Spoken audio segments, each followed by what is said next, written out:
दोस्तों नमस्कार। आज आसमान में छाए हुए इन काले काले बादलों को मत देखिए। आज आप महसूस कीजिए कि सरकार के ऊपर कितने काले काले बादल छाए हुए हैं और सरकार को किस बात का डर है। और डर भी ऐसा वैसा नहीं, पहली बार सरकार डर की वजह से धमकी देने के मूड में है। वो समझ चुकी है कि सुप्रीम कोर्ट का हर फैसला ना सिर्फ उसको कटघरे में खड़ा कर रहा है, बल्कि आने वाले वक्त में हर उस फैसले को कटघरे में खड़ा किया जाएगा और इस देश के सामने सरकार जवाब दे पाने की स्थिति में आएगी नहीं। क्योंकि तमाम नियुक्तियों की एक लंबी फहरिस्त है। इस दौर में घोटाले या बड़े स्कैम जो हुए हैं उसकी भी एक लंबी फहरिस्त है। इस दौर में प्रधानमंत्री किन किन मुद्दों पर खामोश रहे, जबकि समूची दुनिया के भीतर उसको लेकर प्रतिक्रिया हो रही थी, उसकी भी एक लंबी फहरिस्त है। बावजूद इसके देश के गृह मंत्री कल धमकी देने के मूड में आ गए और यह धमकी देने का अंदाज सुप्रीम कोर्ट के फैसले के बाद ही आया। और यह फैसला ईडी के प्रमुख की नियुक्ति को गैर कानूनी करार देने के बाद आया।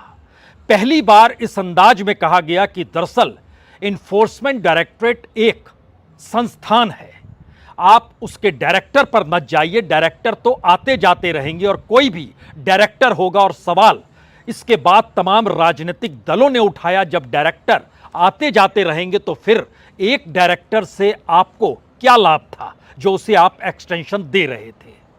सवाल इन घने बादलों का सिर्फ कल के फैसले और कल की धमकी का नहीं है। सवाल तो यह है कि 14 अगस्त तक सेबी को अपनी रिपोर्ट देनी है और उस रिपोर्ट के जरिए पता चलेगा कि जो अडानी कांड का जिक्र पार्लियामेंट के भीतर हो रहा था और जिसमें राहुल गांधी सवाल खड़ा कर रहे थे कि दरअसल अडानी क्या लगते हैं आपके, और इस पूरे के पूरे शब्द को उस किताब से हटा दिया गया जिसको आने वाले वक्त में कोई यह सोचे और पढ़ना चाहे कि अडानी कांड के वक्त राहुल गांधी ने क्या कहा था, कांग्रेस उस दिशा में क्या सोचती थी, उस पूरे शब्द को हटा दिया गया।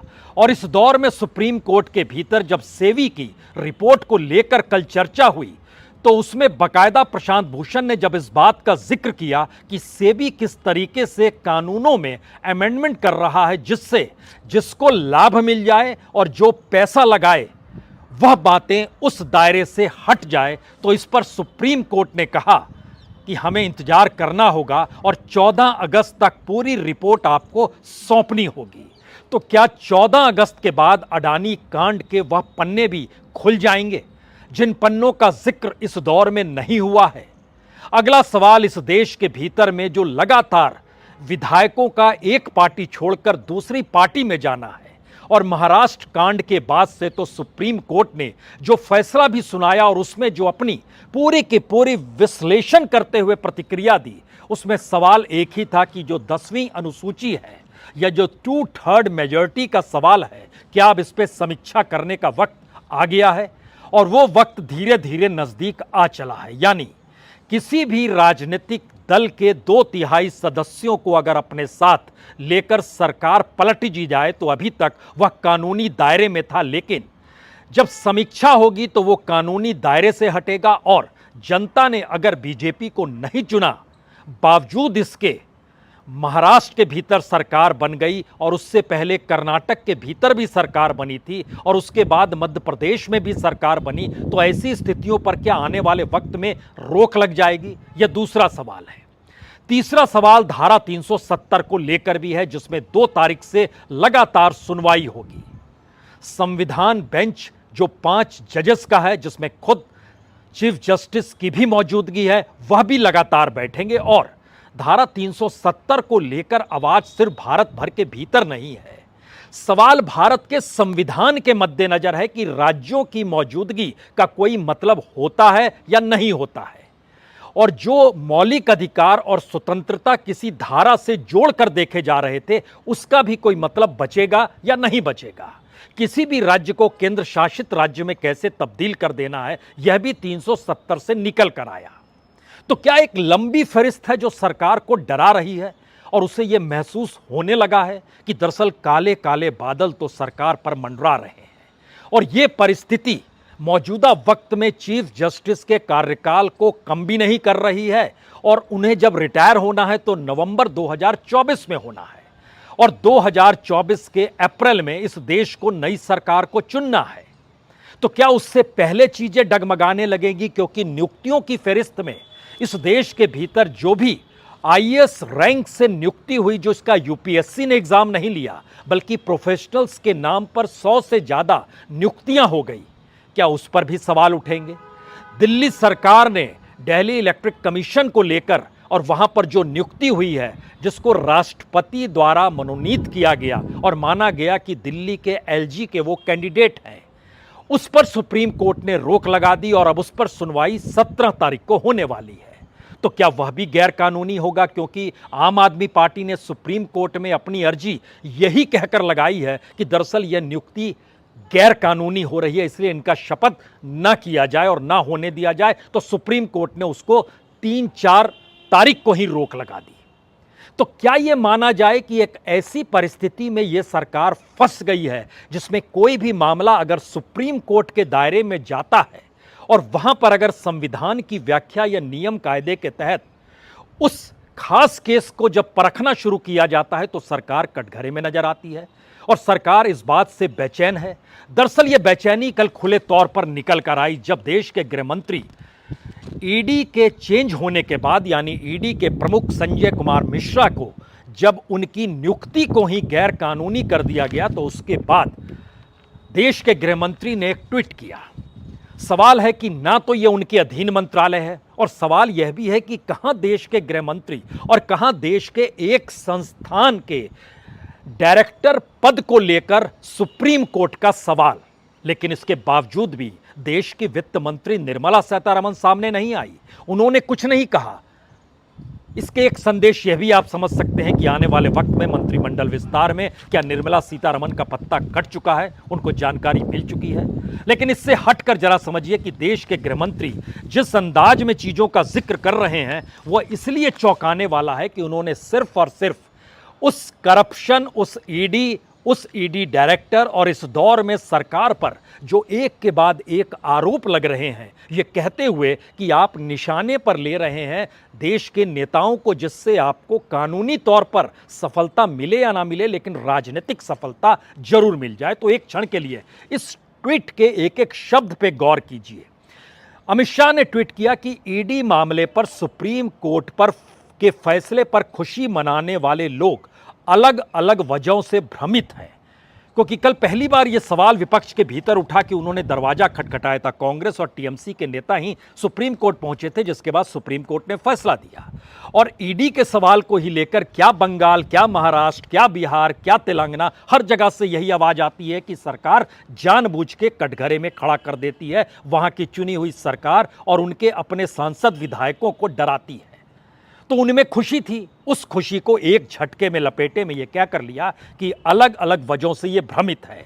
जबकि सीवीसी एक्ट में जो बदलाव संसद में पास हुए थे उनको सही ठहराया गया है। सुप्रीम कोर्ट ने क्या कहा कि अभी सीवीसी के जो प्रस्ताव हैं वो लागू हुए नहीं हैं। तो आप कैसे किसी व्यक्ति को 3 साल से ज्यादा, 3 साल तक तो अमेंडमेंट हो चुका है जो पहले 2 साल था, उसके बाद भी आप लगातार एक्सटेंशन दिए जा रहे हो, तो ये पूरे तरीके से गैर कानूनी है। हमारा एक्ट इसकी इजाजत देता ही नहीं है। तो उसको भी अपने अनुकूल करने की परिस्थिति में गृह मंत्री ने इस ट्वीट में यह लिखा कि सीवीसी एक्ट में जो बदलाव संसद में पास हुए थे उनको सही ठहराया गया। फिर वो कहते हैं भ्रष्ट लोगों के खिलाफ ईडी को एक्शन लेने की जो शक्तियां कानून के तहत मिली हुई है वो वैसी ही रहने वाली है। ईडी एक संस्था है जो किसी भी व्यक्ति विशेष के ऊपर है, उसका पूरा ध्यान अपने मूल उद्देश्यों को पाने में लगा है, जो कि मनी लॉन्ड्रिंग के अपराधों और विदेशी मुद्रा कानूनों के उल्लंघन की जांच करना है। ऐसे में ईडी का डायरेक्टर कौन है यह जरूरी नहीं है, क्योंकि जो भी व्यक्ति इस पद पर बैठेगा वो विकास विरोधी मानसिकता रखने वाले आरामदायक क्लब के बड़े पैमाने पर भ्रष्टाचार पर ध्यान देगा। 2 मतलब है, एक, आने वाले ईडी डायरेक्टर को यही काम करना है, यह संदेश पहले ही दे दिया गया और देश के गृह मंत्री बोल रहे हैं। गृह मंत्री, फाइनेंस मिनिस्टर नहीं, गृह मंत्री अमित शाह हैं और प्रधानमंत्री मोदी और अमित शाह के अलावा इस देश की कोई छवि किसी चेहरे के ऊपर उभर कर आती नहीं है। तो देश के गृह मंत्री ये बता रहे हैं कि आने वाले वक्त में ईडी को क्या काम करना है। जो डायरेक्टर होंगे अभी से उन्होंने संदेश दे दिया। दूसरा संदेश है कि जो विकास विरोधी मानसिकता यानी सरकार विकास करती आ रही है, यह संदेश भी राजनीतिक तौर पर रखने का प्रयास किया। तीसरी बात, जो घेराबंदी हो रही है विपक्ष के ऊपर, जो महाराष्ट्र में नजर आया, और संयोग है कि आज ही अजीत पवार दिल्ली पहुंचकर देश के गृहमंत्री अमित शाह से मिलने वाले हैं। अब सवाल यहां पर है कि 2 दिन पहले तक वही अजीत पवार ईडी की फहरिस्त में सबसे ऊपर नाम था। चार्जशीट में इंडिकेट बहुत साफ किया गया कि मनी लॉन्ड्रिंग इनके साथ जुड़ी हुई है। इनकी जो कोऑपरेटिव है उसमें चार्जशीट में जिक्र किया गया उनका नाम, उनकी पत्नी का नाम। अब सवाल यह है कि वह दिल्ली आकर उसी शख्स से मुलाकात कर रहे हैं जो शख्स कह रहा है कि दरअसल करप्शन पर नकेल कसने के लिए ईडी है। पहली बात, घबराहट इतनी ज्यादा हो चली है सुप्रीम कोर्ट को लेकर या एक के बाद एक आने वाले फैसलों को लेकर कि सरकार को समझ नहीं आ रहा है कि वो कौन सा रास्ता है जिसमें सरकार कोई समाधान का जिक्र भी कर पाए और सोच पाए। यह इसलिए जरूरी है क्योंकि अभी राहुल गांधी सुप्रीम कोर्ट पहुंचे नहीं हैं। जो मानहानि का पूरा मसला है जिसमें नाम शब्द का जिक्र है, सरनेम्स का जिक्र है, और गुजरात के एमएलए पूर्णेश मोदी ने आज कैविएट डाल दी सुप्रीम कोर्ट के भीतर, यह कहते हुए कि राहुल गांधी पर आप कोई फैसला दे और उन्हें सुने उससे पहले आप मुझे सुन लीजिए। यह एक डिफेंसिव मोड नहीं बल्कि ऑफेंसिव वर्सेस डिफेंसिव के बीच की परिस्थितियों को अपने साथ लेना है। यानी पूर्णेश गांधी का कैविएट दाखिल करना सुप्रीम कोर्ट पहुंच गए, देश के गृह मंत्री का ट्वीट करना यह कहते हुए कि ईडी अपनी कार्रवाई करती रहेगी और भ्रष्टाचारियों पर नकेल कसा जाएगा। और एक भ्रष्टाचारी जो ईडी की लिस्ट में नाम है जिसका, वह शख्स मंत्रालय कौन कौन से मिलेंगे उनके अपने पार्टी के एमएलएस को, इसको लेकर बातचीत करने के लिए दिल्ली में अजीत पवार।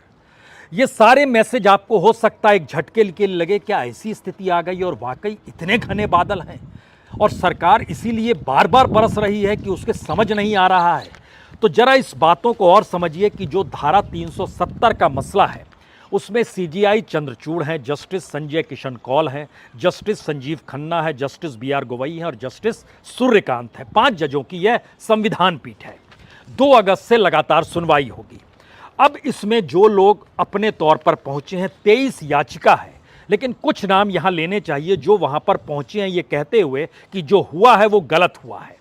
उसमें पूर्व एयर वाइस मार्शल कपिल काक हैं, पूर्व आईएएस हिंडाल ऐदर तैयब जी हैं, मेजर जनरल अशोक मेहता हैं, अमिताभ पांडे हैं, गोपाल पिल्लई हैं, पीयूसीएल है जम्मू कश्मीर का और bar association Jammu Kashmir people's conference की है, सीपीएम के नेता तारिगामी हैं, नेशनल कॉन्फ्रेंस के नेता लोन हैं, इसके अलावा एडवोकेट एमएल शर्मा है और तमाम नाम है। इसमें कश्मीरी कलाकार इंद्रजीत टिक्कू भी मौजूद है।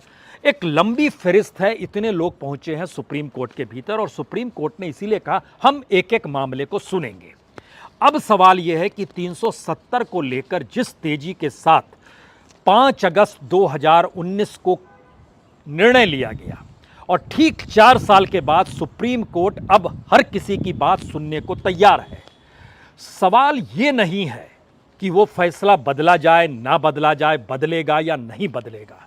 सवाल यह है कि इस दौर में जिन बातों का जिक्र हो रहा है, सुप्रीम कोर्ट ने केंद्र सरकार से भी कह दिया है कि आप पुराने हलफनामे को भूल जाइए और नए सिरे से अपनी बातों को रखिए। जिन बातों का जिक्र आप लगातार करते आए हैं, तो जाहिर है पार्लियामेंट के भीतर 370 हटने के बाद जब देश के गृहमंत्री अमित शाह का भाषण था, उसमें जो उनके लंबे लंबे वादे थे, क्या उन वादों को दोहराने की स्थिति में सॉलिसिटर जनरल आएंगे जो सरकार की तरफ से मौजूद रहेंगे? और अगर उस पूरे भाषण को उठाकर देखिए तो जिन दावों का जिक्र किया गया था, क्या वो सब कुछ अनुकूल है या सिर्फ एक टेररिज्म की परिस्थिति खत्म होने के साथ पूरे 370 को एक झटके में उसी से जोड़कर देखा जाए?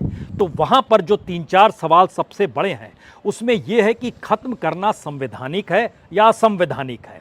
संसद और राज्य की शक्ति इसमें राज्य की शक्ति का कोई महत्व है या नहीं है, विधानसभा का कोई महत्व है या नहीं है, या उसको अंधेरे में रखकर दिल्ली से निर्णय लिया जा सकता है। जो जम्मू कश्मीर पुनर्गठन अधिनियम 2019 है, उसको लेकर भी चर्चा होनी है। ये सारी परिस्थिति बतलाती है कि दरअसल सुप्रीम कोर्ट में यह बहस महत्वपूर्ण है। अब यहां पर एक चीज और देखिए, बीजेपी के पास 3 एजेंडे थे। पहला था अयोध्या का एजेंडा पूरा सुप्रीम कोर्ट के फैसले पर टिका, और सुप्रीम कोर्ट ने फैसला दिया तो इस देश के भीतर कोई आवाज नहीं उठी, चूंकि कानूनी तौर पर संविधान की व्याख्या करते हुए जज का फैसला था और मान लिया गया कि सुप्रीम कोर्ट का फैसला, इस पर उंगली कोई नहीं उठाएगा। तो इस देश के भीतर नहीं उठाया गया, और अब जनवरी के महीने में अयोध्या में राम मंदिर तैयार भी हो जाएगा। लेकिन इसके बाद बाकी मुद्दे पर जैसे आते हैं, 370 का मसला सुप्रीम कोर्ट में इससे पहले नहीं गया।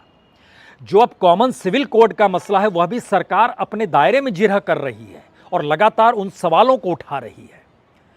यानी जहां जहां सरकार अपने सरकार के तौर पर एक पॉलिटिकल डिसीजन के एस्पेक्ट में, क्योंकि यह उनका एजेंडा खुले तौर पर रहा है, घोषित एजेंडा, इसको कोई छुपाने का जिक्र नहीं है। अटल बिहारी वाजपेयी ने ठंडे बस्ते में डाल दिया था, क्योंकि उस वक्त गठबंधन की सरकार थी और गठबंधन के सहयोगी विरोध कर रहे थे। या सरकार को चलाना था या फिर इन मुद्दों को उठाना था, लेकिन मौजूदा वक्त में बहुमत है। अब यहां पर सवाल है कि जो इमोशन अयोध्या के साथ था, उसको लेकर अदालत में चले गए, तो क्या उस वक्त रंजन गोगोई चीफ जस्टिस थे, और उसके बाद ही जब वो रिटायर हुए तो राज्यसभा में उनको मनोनीत किया गया, तो क्या ये एक भारत के भीतर की ऐसी परिस्थिति थी जिसमें पहली बार लोकतंत्र के सबसे महत्वपूर्ण पाए न्यायपालिका को लेकर भी सवाल उठ सकते हैं, या उठ जाने चाहिए, या नहीं उठ पाए, या उस दौर में जो हो रहा था, ये सारे सवाल लगातार अब इसलिए उठ रहे हैं क्योंकि इस वक्त रंजन गोगोई नहीं है, डीवाई चंद्रचूड़ हैं। और कहते हैं कि जब ऊपर से न्याय की परिस्थिति पैदा हो जाती है तो नीचे तक यह स्थिति जाती है, और सुप्रीम कोर्ट में कोई भी जज जस्टिस बैठा हुआ हो और उसके बेंच पर कोई भी मसला आ रहा हो, वो सरकार के अनुकूल होकर नहीं सोचेगा, और नहीं सोच रहा है। ये कल ही केजरीवाल के मामले में भी नजर आ गया, जहां पर उन्होंने कहा कि हम अध्यादेश पर रोक नहीं लगा सकते हैं, और अभिषेक बनर्जी के मसले में भी नजर आ गया, जहां पर कहा गया जी नहीं, जो कार्रवाई ईडी कर रही है उसको करने दिया जाए, उसको हम रोक नहीं सकते हैं, जो पूरा भर्ती का मसला है। लेकिन बहरहाल इसके बाद आइए, क्योंकि एक ही राजनीतिक दल के सदस्यों द्वारा असमान रुख की सार्वजनिक छवि को राजनीतिक परंपरा में वांछनीय स्थिति के रूप में नहीं रोका जा सकता। ये धारा 370 से आगे की वह परिस्थिति है जिसमें दल बदल समीक्षा का जिक्र हो रहा है, और यहां पर जो 10वीं अनुसूची है उसको लेकर सुप्रीम कोर्ट अब यह तय करना चाहती है कि पॉलिटिकल तौर पर कोई अगर स्पीकर है, स्पीकर की भूमिका महाराष्ट्र में क्या हुई, अगर राज्यपाल है उसकी भूमिका क्या हुई, और इलेक्शन कमीशन है उसकी व्याख्या क्या हुई।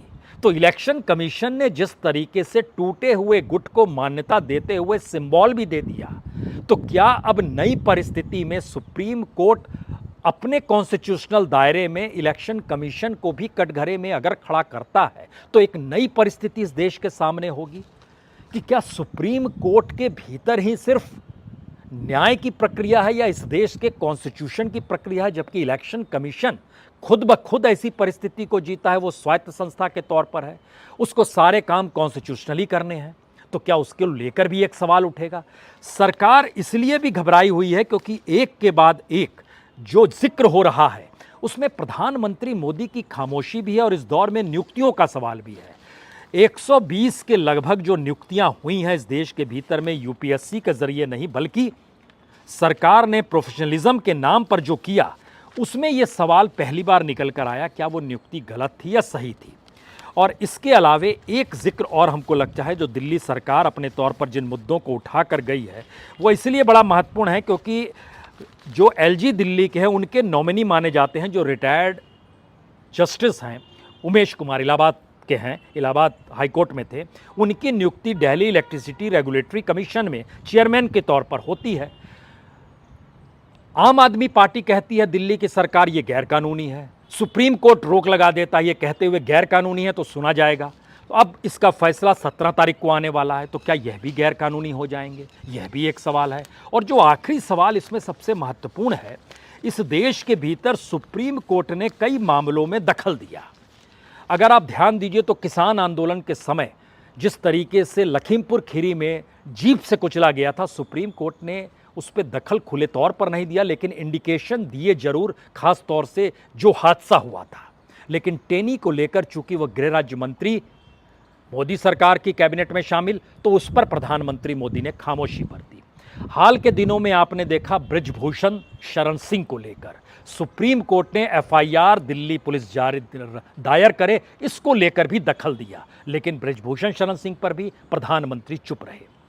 मणिपुर में जो कुछ होता रहा, सुप्रीम कोर्ट में अलग अलग वहां की जनजाति अपने मुद्दे को लेकर पहुंची, वहां के सामाजिक संगठन पहुंचे। सुप्रीम कोर्ट ने अपने तौर पर जो कहा सो कहा, लेकिन प्रधानमंत्री ने एक शब्द नहीं बोला। और तो और अडानी कांड, जिसको लेकर पार्लियामेंट के भीतर शोर हंगामा मचते रहा, 2 कमेटियां बना दी गई और अब 14 अगस्त को उस कमेटी का रिजल्ट सामने आने वाला है कि उस कमेटी ने कौन सी रिपोर्ट से भी अपनी रिपोर्ट में क्या कहेगी, और प्रधानमंत्री ने उस पर भी कुछ नहीं कहा।